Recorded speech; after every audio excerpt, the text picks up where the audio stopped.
만난 사람이 결혼 여부를 물어본다든지 아니면 연애하고 있는지 또는 월세인지 전세인지 어디 사는지 이런 사적인 정보를 물어보는 경우가 심심찮게 있는데요. 직업이 뭔지 얼마 버는지 배우자의 직업이나 연봉도 궁금해할 때도 있고 아이를 가질 예정인지 왜 아이를 안 가지는지 안 친한 사람들이 이런 질문을 할 때 굉장히 당황스럽습니다. 이런 질문을 처음 들으면 되게 당황스럽고 화나고 억울하기도 하고 오늘은 이런 선 넘는 질문을 어떻게 할 수 있는지 단순히 무례해서인지 대해서 심리학적인 관점에서 한번 살펴보려고 합니다. 일단 첫 번째로 볼 관점은 문화심리학적 관점인데요. 문화심리학이라고 하니까 거창해 보이지만 세대 차이라고 생각할 수 있을 것 같아요. 예전 세대에서는 오히려 이런 정보들을 물어봐 주는 게 예의였었던 거죠. 그런데 지금의 이때에게는 묻지 않는 게 오히려 예의고 배려가 된 이거를 문화적 사회화합니다.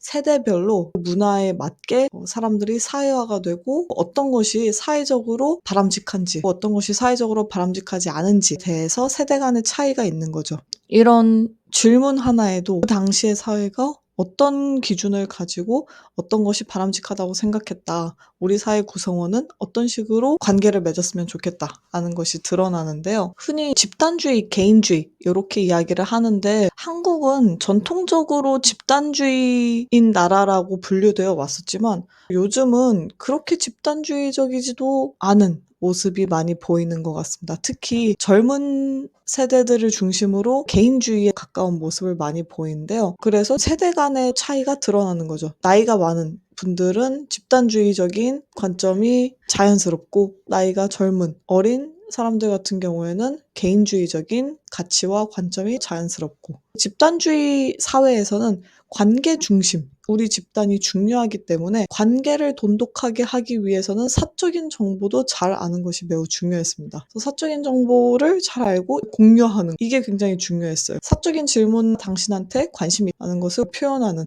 집단 친밀성을 강화하기 위해서는 사적인 질문을 해줘야 되는 거죠. 반면 개인주의적 사회에서는 개인이 중요하기 때문에 개인의 바운더리를 지켜주는 것이 중요합니다. 이 사람은 이런 틀 안에서 이런 선택을 했고 그것을 존중하는 것이 개인주의적 가치인데요. 그래서 사적인 질문을 한다라는 것은 그 사람의 경계 안으로 허락받지 않고 들어가는 느낌이 듭니다. 이걸 더 자세하게 문화 대본 이론 한번 볼 텐데요. 문화 스크립트, 스크립트는 한국어로 대본이란 뜻이죠. 문화마다 대본이 있어요. 대본이라고 하는 것은 특정 문화적 상황, 특정 사회적 상황에서 어떤 말을 해야 할지에 대해서 다들 대본을 가지고 살아가고 있습니다. 문화마다 있고 세대마다 있는데요. 예를 들면 가장 기본적인 이 내면화되는 식당에 들어갈 때 우리나라 같은 경우에는 식당에 들어갈 때 딱히 문 앞에서 종업원이 와서 데리고 들어가는 것을 기대하지 않아요. 그냥 들어와서 빈자리 있으면 앉고 메뉴를 보고 주문하고 먹고 카운터에서 계산하고 이게 우리나라의 식당에서의 대본인데요. 그래서 서구권 나라에 가면은 대본이 다르기 때문에 당황하죠. 거기서는 식당 안에 들어가서 먼저 종업원에게 자리를 안내받고 메뉴를 보고 종업원이 오면은 그때 메뉴를 주문하고 식사하고 그다음에 카운터에서 돈을 내는 게 아니라 자기가 먹은 데서 계산을 하는 그래서 대본이 다른데 이게 문화마다 세대마다 다 다릅니다. 사회적으로 어떻게 하는 게 바람직하냐? 대본이라고 생각하시면 되는데요. 누굴 처음 만날 때 어떻게 말을 꺼내고 어떤 화제로 시작할지, 어떤 질문이 무례하지 않은 건지 이런 것들이 다 대본입니다. 각자가 자신만의 대본을 가지고 있는데 대본은 문화에 따라서, 세대에 따라서, 연령대에 따라서 다 달라질 수 있습니다. 저도 나이가 많으신 분들이 훅훅 들어오는 질문들이 처음 들었을 땐 되게 당황스러웠는데 요즘은 그러려니 하면서 자연스럽게 이야기하고 넘어가는데요. 중장년층들한테는 결혼 여부가 어디 사는지, 자녀는 있는지, 직업은 무엇인지, 어떻게 돈을 벌고 먹고 살 것인지 이런 게 대본에 있는 거죠. 문화적으로 학습된 것이고. 반면 청년층에게는 그런 질문은 개인의 경계를 침범하는 질문이다. 라는 생각이 있기 때문에 직접적으로 어느 회사에 다닌다를 물어보기보다는 어떤 일을 하는지 또는 대학은 물어보지 않는데 전공은 무엇인지 이렇게 물어볼 수 있죠. 또는 요즘 관심 가지는 것은 무엇인지 문화 스크립트의 실험을 예시로 들면 이해가 쉬울 것 같은데요. 실험에서는 연구자들이 미국인이랑 폴란드인을 서로 비교하는 실험을 했습니다. 처음 만난 사람과 나누는 첫 5분 대화를 녹음하게 하고 그 5분 동안 어떤 질문을 던지는지, 어떻게 표현하는지, 대화는 어떻게 전개되는지 비교를 했는데요. 미국인 같은 경우에는 처음 만난 사람이랑 5분 동안 대화를 할 때 오늘 기분은 어떤지, 당신이 하는 일은 무엇인지, 날씨에 대한 이야기, 가볍고 개인적인 경계의 바깥에 있는 화제로 시작합니다. 그런데 폴란드인 같은 경우에는 당신은 어디 사냐? 결혼했냐? 상대방을 빠르게 범주화하는 개인적인 정보와 관련된 내용을 물어봅니다. 위에는 우리나라의 20, 30대 같은 느낌이고 밑에는 그 이상의 느낌을 주고 있죠. 2025년 한국의 세대별 스크립트 차이일 것 같은데요. 처음 만났을 때 던지는 질문들 대본이 마치 폴란드인과 미국인의 예시를 보는 것처럼 장로연층은 결혼했는지 어디 사는지 이런 질문을 던지는 게 자연스럽다면 청년층의 대본은 어떤 일을 하는지 관심사는 무엇인지 친해지고 싶을 때는 가족 얘기를 꺼내는 것이 장노년층한테는 자연스러운 거죠. 가족 얘기를 하다 보면은 유대감이 쌓일 수도 있으니까. 근데 청년층 같은 경우에는 개인의 취향, 개인이 한 경험 이것을 공유하면서 공감을 느끼는 것. 공감하면 친밀감이 든다라고 생각하게 됩니다. 우리나라는 존댓말의 문화가 있는 나라이기 때문에 나이를 아는 것이 중요한데요. 장노년층 같은 경우에는 나이를 빠르게 하는 게 중요해요. 학번이 뭔지, 몇 년생인지, 나이를 해야 이 호칭을 정리할 수 있습니다. 젊은 세대 같은 경우에는 나이보다는 뭐뭐님, 이렇게 동의 기반의 호칭을 더 선호합니다. 장노년층에게 결혼이나 출산에 대한 질문은 너무나 자연스럽고 기본적인 내용들이에요. 물어보는 것에 대해서 크게 고민하거나 질문이 가져올 결과에 대해서 예전에는 고려할 필요가 없었죠. 그게 문화적인 분위기였으니까. 근데 현재 20, 30대들한테 그런 질문은 매우 사적인 영역으로 인식이 됩니다. 스크립트를 알면 나보다 나이가 많은 분들이 사적인 질문을 할 때 또는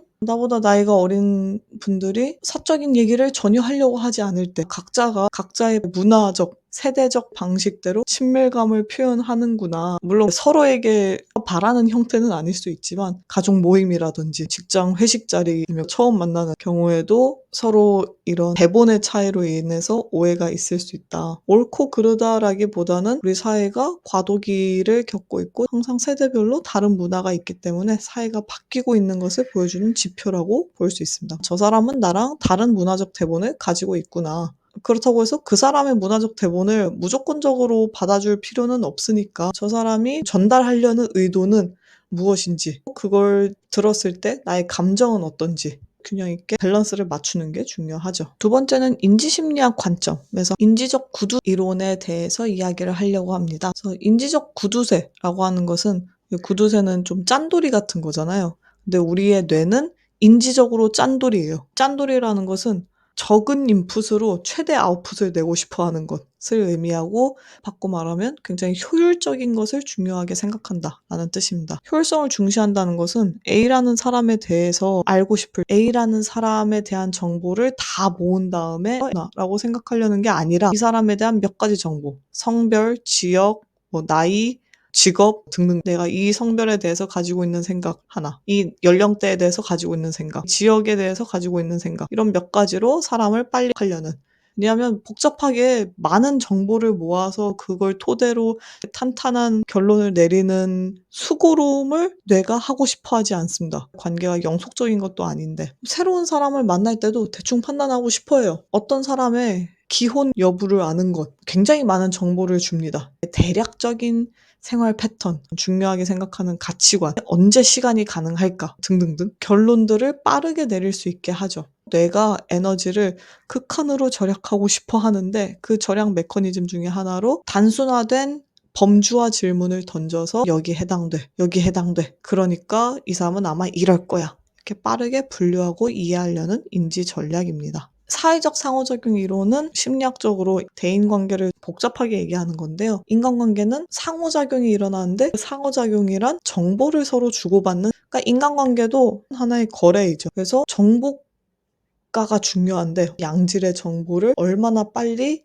얻을 수 있는가. 그러니까 좋은 정보를 빨리 얻을 수 있다면 그만큼 유리한 위치를 선점할 수 있습니다. 사적인 질문들은 그 정보를 빠르게 얻을 수 있는 원초적인 방법 중 하나죠. 직접적인 질문을 통해서 유의미한 정보를 빨리 얻는 거니까. 오랜 관계를 맺어서 자연스럽게 알게 된다든지 이렇게 하지 않으려는 거죠. 앞에서 이야기한 것들은 좀 보편적인 이야기일 수 있는데 그런 질문을 하는 사람들의 개인적 특성이 있을 수 있어요. 이제 성격적으로 봤을 때는 다들 많이 아시긴 하지만 심리학에서는 빅5라는 6개의 성격 특성으로 사람의 성격을 설명하는 이론이 MBTI보다 훨씬 신뢰도와 타당도가 높다라고 하는데요. 그 중에서 외향성이 높은 사람들은 타인과의 거리를 좁히는 걸 부담 없어요. 그냥 이 정도는 친근하게 물어볼 수 있지 않는지. 아까 문화심리학적으로 문화적 대본을 이야기했는데 나이가 드신 분들 모두가 집단주의적 문화적 대본을 따르는 것도 아니고 나이가 젊은 사람들 중에서도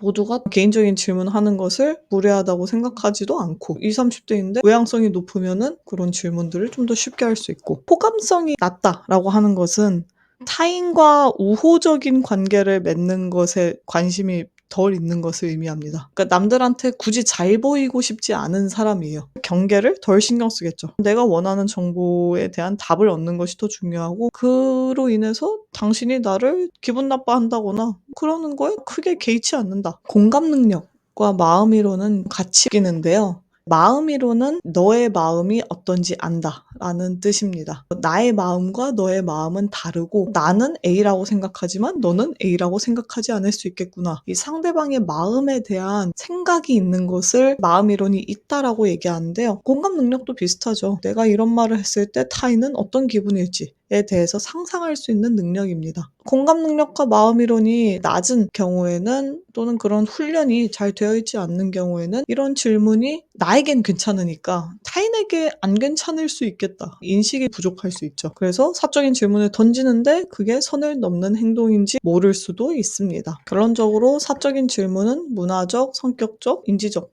반영일 수 있는데 아는 것은 전혀 이해되지 않는 타인의 행동을 이해하는 데 도움이 될 수 있지만 그래도 그것이 내가 불편할 이유가 되진 않는 거죠. 당신은 이래서 그렇군요. 그러니까 내가 받아줘야 된다든지 아니면은 맞춰줘야 된다든지 그건 아니니까 내 경계를 내가 지키고 그런 질문은 조금 불편하다. 아니면 모두가 편하게 얘기할 수 있는 주제에 대한 얘기를 한다든지 이런 태도와 좀 불편할 수 있지만 행동하는 것이 중요한 것 같습니다. 저는 그냥 가볍게 이야기하고 넘어가는 정도인데 그래도 꼬치꼬치 물어본다거나 집요한 경우에는 여전히 좀 당황스럽더라고요. 잘 대처하는 방법이 있다면 댓글에 함께 공유해 주시면 감사하겠습니다. 그리고 관심 있는 주제가 있다면 그것도 알려주시면 영상 만들 때 참고하도록 하겠습니다. 감사합니다.